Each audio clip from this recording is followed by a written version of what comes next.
En este momento, ¿qué luces, qué sombras, qué debilidades, qué fortalezas encuentras en la mediación en este momento? A ver, hay una cosa que conviene distinguir y que ya hemos comentado, es todo el espacio de la mediación formal y la mediación informal. Y yo por el camino una cosa que he ido viendo es que, la mediación formal es una técnica en la que personas formadas para aplicar esa aproximación y con un procedimiento y un espacio concreto y un protocolo de actuación, digamos, pues lleva a cabo una intervención en conflicto. Entonces, lo que yo observo es que, por un lado, eso tiene más espacio de aplicación en la cultura anglosajona, en la que son más tendentes a hacer las cosas de una forma más formalizada, más estructurada, más protocolaria.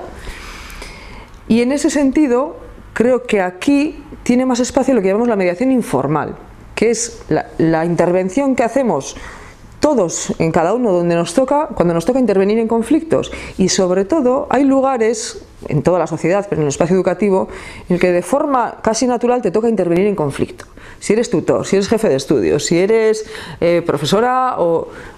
Te llegan por tu lugar, por tu rol, te llegan cantidad de situaciones de conflicto. Y entonces, si la mediación solo se utilizara en casos de mediación formal, creo que su aplicación es muy limitada, porque a la mediación formal, de toda la conflictividad que surge en un centro escolar, llegan pocos casos. Sin embargo, si toda la comunidad escolar, y especialmente los que más tienen que lidiar con conflictos, tienen ya las herramientas básicas de la mediación, creo que hay la influencia de la cultura mediadora, digamos, o de la cultura de paz es muchísimo, es exponencialmente más grande. Desde ahí, que yo creo que es muy importante invertir, dejando un espacio para la mediación formal también, invertir en mediación informal. Eso por un lado. Y por otro lado, también he visto y veo que es más fácil de entroncar un programa de mediación formal en primaria que en secundaria. Por un lado, porque la mediación tiene algo que es un poco de teatralización también, ¿no? De juntarnos, de hablar, de guardar turnos, de tal y cual, que por la edad, supongo, lo hacen con más naturalidad los de primaria que los de secundaria. Los de secundaria tienen más resistencia a entrar en una cosa que les resulta así como más protocolaria. Y luego, mantener un programa requiere de una estructura de formación, de seguimiento, de reuniones, que es más fácil de sostener en primaria por la disponibilidad horaria y de capacidad de organización de los profesores en primaria que en secundaria. Eso es así, por el funcionamiento de centro. Articular un proyecto que requiera sostenibilidad en secundaria es más difícil, porque hay menos horas de confluencia del profesorado, y es una cosa que requiere de una sostenibilidad. Has hablado de formación. Para hacer mediación, la gente tiene que saber qué es la mediación, cuáles son las fases, qué es lo que ocurre, cómo se trabaja, la capacidad de hablar, de escucharse. ¿Qué formación plantearías tú tanto para el alumnado como para el profesorado? A ver, yo lo que suelo recomendar es, primero, sensibilización, una introducción sobre el tema de toda la comunidad, porque lo que también he visto es que si todo el mundo no sabe muy bien de qué estamos hablando, al final hay gente que se pone muy reacia o escéptica o en contra. Entonces, por lo menos que haya un apoyo mayoritario de la comunidad para que haya una apuesta así. Y luego, con los que vayan a dinamizar y sostener el programa, ya una formación más intensiva. Entonces, bueno, pues hay que ver, ¿no?, la disponibilidad también, pero más que una gran formación, creo que es más importante el seguimiento de lo que se haga. Una formación introductoria inicial y después una aplicación práctica y un seguimiento de esa práctica. Al hilo de esto, yo recuerdo que cuando comenzamos, antes de la formación, recuerdo cuando comenzamos, te acordarás, en la Asociación de Derechos Humanos, y que tú te fuiste algún fin de semana con la gente más joven de la asociación, ¿te acuerdas? A Amorebieta, sí, y te juntaste y estuviste haciendo formación aquel fin de semana, con que eran los jóvenes, que luego después ellos un poco fueron los que repicaron la mediación. Pero fíjate, la semana pasada, hace nada, 15 días, he estado en Negreira, en Galicia, y me pareció una cosa preciosa, un encuentro de centros, 22 centros de toda Galicia que se juntaban, pero no solo el profesorado, sino el alumnado. Claro. Y entonces fue precioso porque mientras que el profesorado se formaba por un lado, el alumnado estaba formándose por otro, y luego había momentos de encuentro. Pero alumnado y profesorado junto, que se quedaban a dormir. A mí me pareció una experiencia a la vez preciosa de convivencia, de relación, y al mismo tiempo de ir aprendiendo. Al hilo de otra cosa que dices, es verdad lo de la mediación informal, pero para llegar a hacer mediación informal tienes que haber hecho formal. Es decir, si el alumnado en la escuela, tanto en primaria como en secundaria, a mí me parece que el tema de secundaria hay que recuperarlo y hay que dar una importancia tremenda, porque es la manera de consolidar, ¿no?, lo que ocurre en primaria. Pero cuando ya ha cogido, o sea, ya conoce que primero tengo que escuchar, expresar, vaciar, ver las emociones, que ese también sufre, qué propuestas hacemos. Ese aprendizaje, que puede ser formal, se convierte en aprendizaje informal cuando se te presenta una ocasión en tu casa, con tus amigos, en no sé qué, ya tienes el elemento de decir, oye, ahora esto ya sé cómo se hace, ya sé qué hay aquí. ¿No? Sí, es que precisamente yo creo que el gran potencial de la mediación es esa. O sea, si decimos que en educación lo que más vale es aprender haciendo, al final, o sea, lo que está en el centro de estos programas es utilizar las situaciones cotidianas, los retos de tensión o de conflicto, de lo que sea cotidianos, para entrenarnos en lo que consideramos que son habilidades básicas de afrontar de una forma constructiva los conflictos. Entonces, para mí uno de los problemas es que la gente busque en esto cómo acabar con la conflictividad de los centros. Es que no tiene nada que ver. O sea, la conflictividad de los centros tiene que ver con muchísimas cosas. Y ahí la mediación mete una cuña que ayuda, pero desde luego no va a aplacar del todo la conflictividad de un centro. Pero lo que sí es una oportunidad de oro para practicar con casos reales, que fíjate lo que nos falta en la escuela de eso, de practicar con la realidad.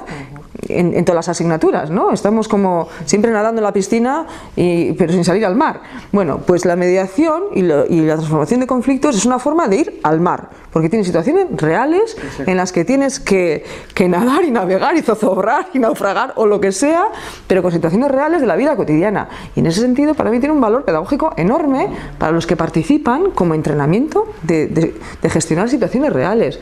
Y hay, con lo que dices los alumnos y los profesores, hemos tenido cantidad de testimonios de chavales y chavalas pues que luego igual han querido estudiar psicología, fíjate, porque, ¿no?, tú lo has visto también, porque lo que les ha servido la formación y lo que han aprendido en estos procesos, pues han descubierto ahí pues su vocación o lo que quieren hacer en la vida. Algún profe alguna vez ha dicho, es que son como pequeños psicólogos. Pues sí, porque es una forma de entrenarnos en cosas que habitualmente no hacemos. Entonces, o sea, yo creo que una cosa importante es que veamos que esto tiene una dimensión en profundidad y a largo plazo. O sea, esto no es una cosa cortoplacista, ¿eh? O sea, es una cosa de ver la profundidad pedagógica, de entrenamiento y de educación en valores, pero a largo plazo. Y como en convivencia, pues por las ansiedades que nos crean los conflictos, buscamos cosas a corto plazo, pues hay gente que se desilusiona porque esperaba que esto le iba a solucionar la vida, y no es así. Yo creo que hay una cosa muy interesante, que es lo que tú has dicho, precisamente lo del conflicto, no es que no haya conflictos, sino que la mediación es una excusa perfecta para enseñar en el centro escolar que los conflictos son algo cotidiano, algo natural y algo que hay que saber abordar y que hay que aprender a través de esa mediación formal. Entonces yo creo que es importantísima la fase de sensibilización, como muy bien. Sí, y luego ligando con lo que has comentado de alumnos y profes, o sea, Guernica Gogoratuz, una cosa que yo creo que ha tenido mucho valor, y gracias a Juan Gutiérrez, que ha sido el director 20 años y que fue el que enfocó el rumbo del centro, trajimos a todos los personajes punteros del mundo, Claro que sí, para formarnos, sí. Entonces, porque los conocía de historias, de cosas, y tuvimos la suerte de formarnos con Lederach, con Galtung, con Christopher Mitchell, con Rita Bastrom, con Adam Kahl, o sea, trajimos. Pero una cosa también buena fue que luego escuchamos a todo el mundo y luego hicimos nuestro propio modelo. Que yo creo que es muy interesante, ¿no? Este enfoque de investigación, acción participativa, ¿no? De bueno, esto es lo que nos di cuenta, aquí cómo se aplica esto, qué aprendemos por el camino, y vamos reinventándonos.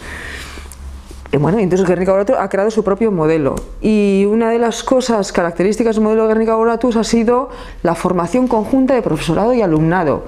O sea, ahí desde muy pronto se hizo porque en los programas que conocíamos era más por separado, el alumnado por un lado, el profesorado por otro, Y ahí enseguida vimos, bueno, que si esto es para la comunidad escolar y además son habilidades que necesitamos todos y vamos a estar como personas, no como quién sabe más o quién tiene más títulos, pues tiene más sentido que hagamos la formación conjuntamente. Y entonces ahí, sobre todo en secundaria, la formación se ha hecho siempre conjuntamente y ha sido una de las cosas más enriquecedoras. O sea, eso de crear grupos heterogéneos de personas, y luego porque también pues el propio alumnado tiene una visión muy rica de su mundo que no tenemos los adultos, ¿no?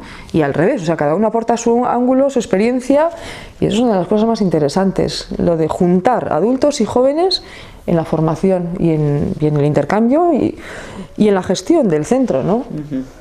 Sí, porque yo creo que una de las cosas importantes es hacerles partícipes a ellos. O sea, es que planteamos los centros escolares como un sitio al que van los chavales con la cabeza vacía y hay que llenárselas o algo así, ¿no? Cuando tiene que ser una comunidad en la que estamos viviendo todos y aprendemos unos de otros, ¿no? Y vale, pues nosotros sabemos más de contenidos, pero de su mundo, de lo que necesitan y de cómo se sienten, son ellos los que saben, los que nos tienen que enseñar, ¿no? Y es más, enlazando con los planes de convivencia, sería muy interesante esa misma formación para padres, madres y para personal no docente. También, eso también hemos hecho mucho, formación de... También, y esa es otra, en los centros, en los grupos de formación se ha planteado también para personal no docente, para cuidadores de comedor y con familias también, con padres y madres también se ha hecho mucho trabajo. O sea, la cuestión es que todos los que pertenecemos a la comunidad educativa nos preguntemos juntos, ¿no?, cómo mejorar y qué podemos aprender y confluyamos o experimentemos juntos, ¿no?